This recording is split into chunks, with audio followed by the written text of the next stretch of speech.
Chapter 37. The two gentlemen left Rosings the next morning, and Mr. Collins, having been in waiting near the lodges, to make them his parting obeisance, was able to bring home the pleasing intelligence, of their appearing in very good health, and in as tolerable spirits as could be expected, after the melancholy scene so lately gone through at Rosings. To Rosings he then hastened, to console Lady Catherine and her daughter, and on his return brought back, with great satisfaction, a message from her ladyship, importing that she felt herself so dull as to make her very desirous of having them all to dine with her. Elizabeth could not see Lady Catherine without recollecting that, had she chosen it, she might by this time have been presented to her as her future niece, nor could she think, without a smile, of what her ladyship's indignation would have been. What would she have said? How would she have behaved? Were questions with which she amused herself. Their first subject was the diminution of the Rosings party. "I assure you, I feel it exceedingly," said Lady Catherine. "I believe no one feels the loss of friends so much as I do. But I am particularly attached to these young men, and know them to be so much attached to me. They were excessively sorry to go. But so they always are." The dear Colonel rallied his spirits tolerably till just at last, but Darcy seemed to feel it most acutely, more, I think, than last year. His attachment to Rosings certainly increases. Mr. Collins had a compliment, and an allusion to throw in here, which were kindly smiled on by the mother and daughter. Lady Catherine observed, after dinner, that Miss Bennet seemed out of spirits, and immediately accounting for it by herself, by supposing that she did not like to go home again so soon, she added, "But if that is the case, you must write to your mother and beg that you may stay a little longer. Mrs. Collins will be very glad of your company, I am sure." "I am much obliged to your ladyship for your kind invitation," replied Elizabeth, "but it is not in my power to accept it. I must be in town next Saturday." "Why, at that rate, you will have been here only 6 weeks. I expected you to stay 2 months. I told Mrs. Collins so before you came. There can be no occasion for your going so soon. Mrs. Bennet could certainly spare you for another fortnight. But my father cannot. He wrote last week to hurry my return." "Oh. Your father of course may spare you, if your mother can. Daughters are never of so much consequence to a father. And if you will stay another month complete, it will be in my power to take one of you as far as London, for I am going there early in June, for a week, and as Dawson does not object to the barouche box, there will be very good room for one of you, and indeed, if the weather should happen to be cool, I should not object to taking you both, as you are neither of you large. You are all kindness, madam, but I believe we must abide by our original plan." Lady Catherine seemed resigned. "Mrs. Collins, you must send a servant with them. You know I always speak my mind, and I cannot bear the idea of 2 young women traveling post by themselves. It is highly improper. You must contrive to send somebody. I have the greatest dislike in the world to that sort of thing. Young women should always be properly guarded and attended, according to their situation in life. When my niece Georgiana went to Ramsgate last summer, I made a point of her having 2 men servants go with her. Miss Darcy, the daughter of Mr. Darcy of Pemberley, and Lady Anne, could not have appeared with propriety in a different manner.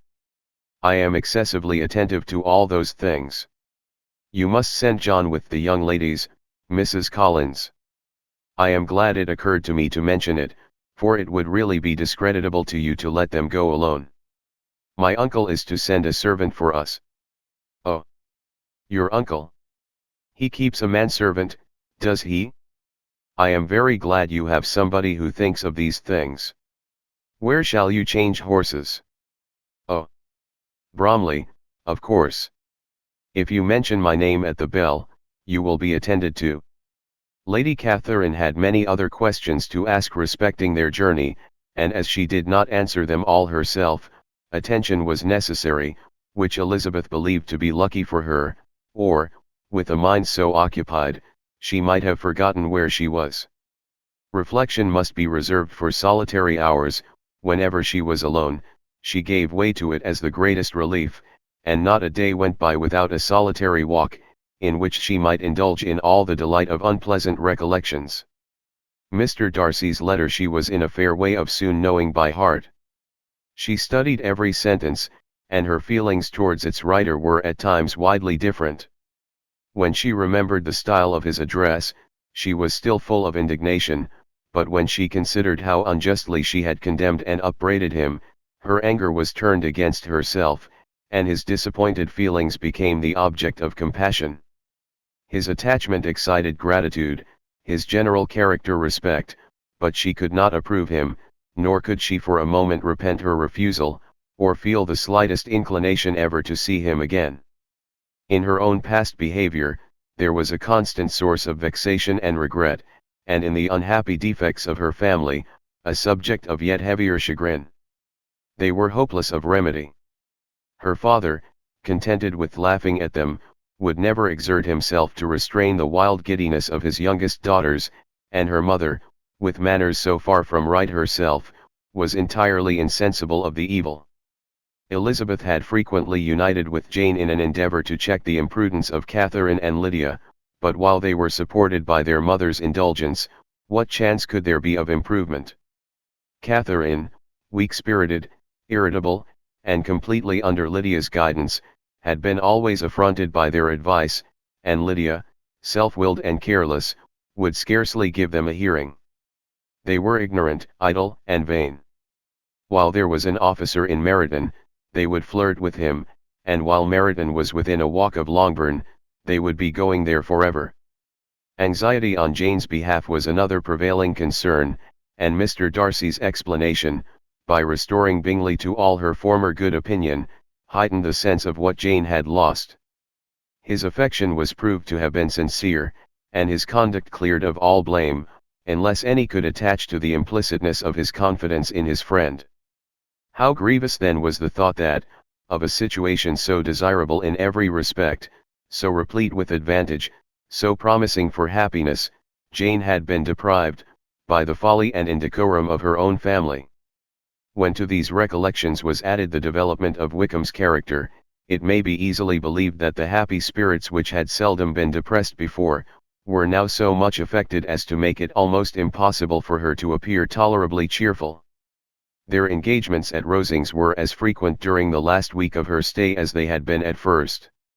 The very last evening was spent there, and her ladyship again inquired minutely into the particulars of their journey, gave them directions as to the best method of packing, and was so urgent on the necessity of placing gowns in the only right way, that Maria thought herself obliged, on her return, to undo all the work of the morning, and pack her trunk afresh. When they parted, Lady Catherine, with great condescension, wished them a good journey, and invited them to come to Hunsford again next year, and Miss de Bourgh exerted herself so far as to curtsy and hold out her hand to both. Chapter 38. On Saturday morning Elizabeth and Mr. Collins met for breakfast a few minutes before the others appeared, and he took the opportunity of paying the parting civilities which he deemed indispensably necessary. "I know not, Miss Elizabeth," said he, "whether Mrs. Collins has yet expressed her sense of your kindness in coming to us, but I am very certain you will not leave the house without receiving her thanks for it. The favor of your company has been much felt, I assure you. We know how little there is to tempt anyone to our humble abode. Our plain manner of living, our small rooms and few domestics, and the little we see of the world, must make Hunsford extremely dull to a young lady like yourself, but I hope you will believe us grateful for the condescension, and that we have done everything in our power to prevent your spending your time unpleasantly." Elizabeth was eager with her thanks and assurances of happiness. She had spent 6 weeks with great enjoyment, and the pleasure of being with Charlotte, and the kind attentions she had received, must make her feel the obliged. Mr. Collins was gratified, and with a more smiling solemnity replied, "It gives me great pleasure to hear that you have passed your time not disagreeably. We have certainly done our best, and most fortunately having it in our power to introduce you to very superior society, and, from our connection with Rosings, the frequent means of varying the humble home scene, I think we may flatter ourselves that your Hunsford visit cannot have been entirely irksome. Our situation with regard to Lady Catherine's family is indeed the sort of extraordinary advantage and blessing which few can boast. You see on what a footing we are. You see how continually we are engaged there. In truth, I must acknowledge that, with all the disadvantages of this humble parsonage, I should not think anyone abiding in it an object of compassion, while they are sharers of our intimacy at Rosings. Words were insufficient for the elevation of his feelings, and he was obliged to walk about the room, while Elizabeth tried to unite civility and truth in a few short sentences. You may, in fact, carry a very favourable report of us into Hertfordshire, my dear cousin. I flatter myself at least that you will be able to do so. Lady Catherine's great attentions to Mrs. Collins you have been a daily witness of, and altogether I trust it does not appear that your friend has drawn an unfortunate, but on this point it will be as well to be silent. Only let me assure you, my dear Miss Elizabeth, that I can from my heart most cordially wish you equal felicity in marriage. My dear Charlotte and I have but one mind and one way of thinking. There is in everything a most remarkable resemblance of character and ideas between us. We seem to have been designed for each other. Elizabeth could safely say that it was a great happiness where that was the case, and with equal sincerity could add, that she firmly believed and rejoiced in his domestic comforts. She was not sorry, however, to have the recital of them interrupted by the lady from whom they sprang. Poor Charlotte! It was melancholy to leave her to such society. But she had chosen it with her eyes open, and though evidently regretting that her visitors were to go, she did not seem to ask for compassion. Her home and her housekeeping, her parish and her poultry, and all their dependent concerns, had not yet lost their charms. At length the chaise arrived, the trunks were fastened on, the parcels placed within, and it was pronounced to be ready.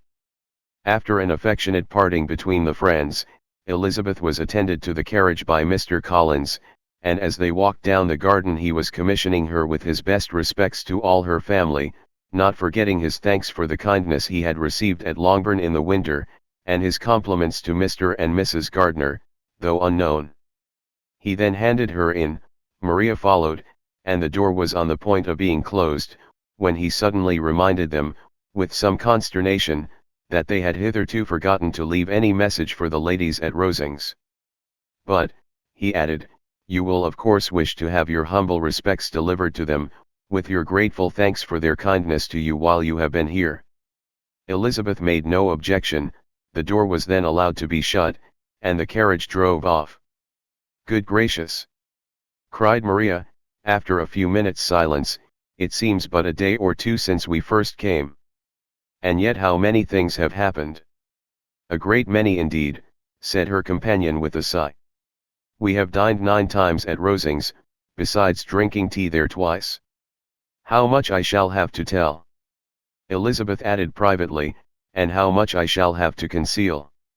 Their journey was performed without much conversation, or any alarm, and within 4 hours of their leaving Hunsford they reached Mr. Gardiner's house, where they were to remain a few days.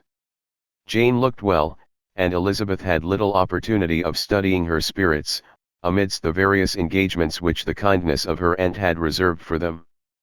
But Jane was to go home with her, and at Longbourn there would be leisure enough for observation. It was not without an effort, meanwhile, that she could wait even for Longbourn, before she told her sister of Mr. Darcy's proposals. To know that she had the power of revealing what would so exceedingly astonish Jane, and must, at the same time, so highly gratify whatever of her own vanity she had not yet been able to reason away, was such a temptation to openness as nothing could have conquered but the state of indecision in which she remained as to the extent of what she should communicate, and her fear, if she once entered on the subject, of being hurried into repeating something of Bingley which might only grieve her sister further. Chapter 39. It was the 2nd week in May, in which the 3 young ladies set out together from Gracechurch Street for the town of, in Hertfordshire, and, as they drew near the appointed inn where Mr. Bennet's carriage was to meet them, they quickly perceived, in token of the coachman's punctuality, both Kitty and Lydia looking out of a dining room upstairs. These two girls had been above an hour in the place, happily employed in visiting an opposite milliner, watching the sentinel on guard, and dressing a salad and cucumber. After welcoming their sisters, they triumphantly displayed a table set out with such cold meat as an inn larder usually affords, exclaiming, "Is not this nice? Is not this an agreeable surprise? And we mean to treat you all," added Lydia, "but you must lend us the money, for we have just spent ours at the shop out there. Then, showing her purchases, "Look here, I have bought this bonnet. I do not think it is very pretty, but I thought I might as well buy it as not. I shall pull it to pieces as soon as I get home, and see if I can make it up any better." And when her sisters abused it as ugly, she added, with perfect unconcern, "Oh, but there were 2 or 3 much uglier in the shop, and when I have bought some prettier colored satin to trim it with fresh, I think it will be very tolerable. Besides, it will not much signify what one wears this summer, after the Shire have left Meriden, and they are going in a fortnight." "Are they indeed?" cried Elizabeth, with the greatest satisfaction. "They are going to be encamped near Brighton, and I do so want Papa to take us all there for the summer. It would be such a delicious scheme, and I dare say would hardly cost anything at all. Mamma would like to go too, of all things. Only think what a miserable summer else we shall have." "Yes," thought Elizabeth, "that would be a delightful scheme indeed, and completely do for us at once. Good heaven! Brighton, and a whole campful of soldiers, to us, who have been overset already by one poor regiment of militia, and the monthly balls of Meriden. Now I have got some news for you," said Lydia, as they sat down at table. "What do you think? It is excellent news, capital news, and about a certain person we all like." Jane and Elizabeth looked at each other, and the waiter was told he need not stay. Lydia laughed, and said, "That is just like your formality and discretion. You thought the waiter must not hear, as if he cared. I dare say he often hears worse things said than I am going to say. But he is an ugly fellow. I am glad he is gone. I never saw such a long chin in my life. Well, but now for my news. It is about dear Wickham, too good for the waiter, is it not? There is no danger of Wickham's marrying Mary King. There's for you. She is gone down to her uncle at Liverpool, gone to stay. Wickham is safe. And Mary King is safe," added Elizabeth, "safe from a connection imprudent as to fortune. She is a great fool for going away, if she liked him.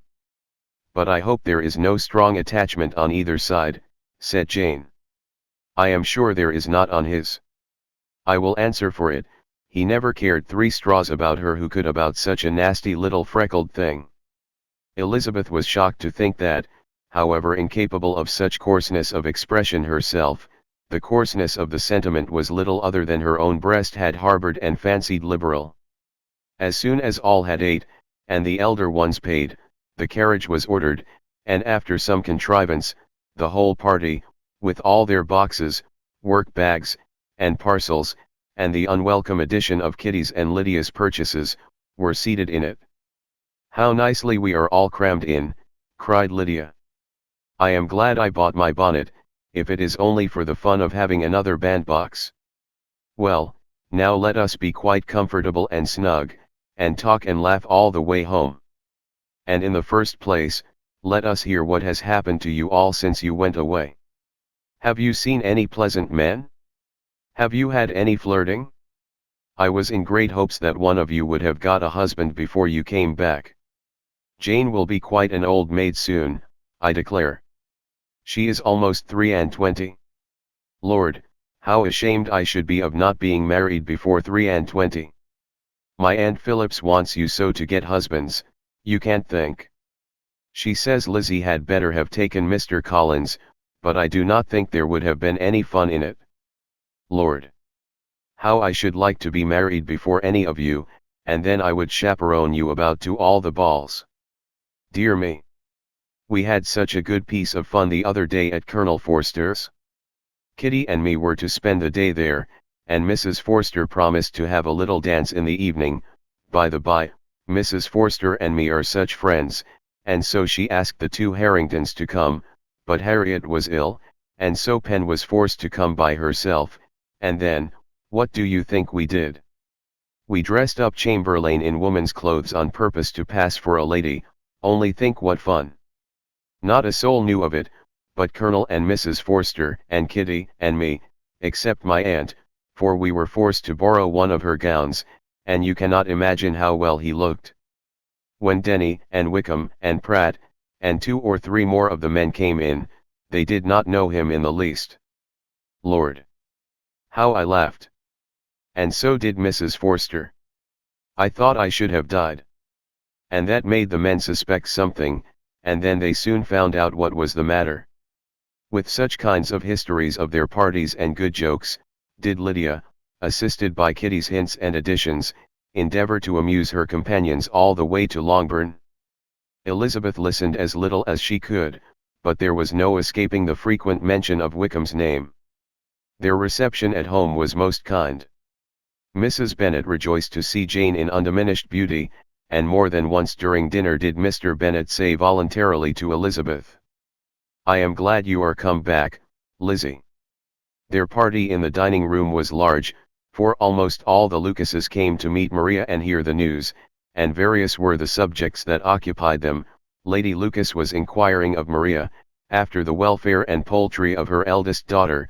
Mrs. Bennet was doubly engaged, on one hand collecting an account of the present fashions from Jane, who sat some way below her, and, on the other, retailing them all to the younger Lucases, and Lydia, in a voice rather louder than any other person's, was enumerating the various pleasures of the morning to anybody who would hear her. "Oh, Mary," said she, "I wish you had gone with us, for we had such fun.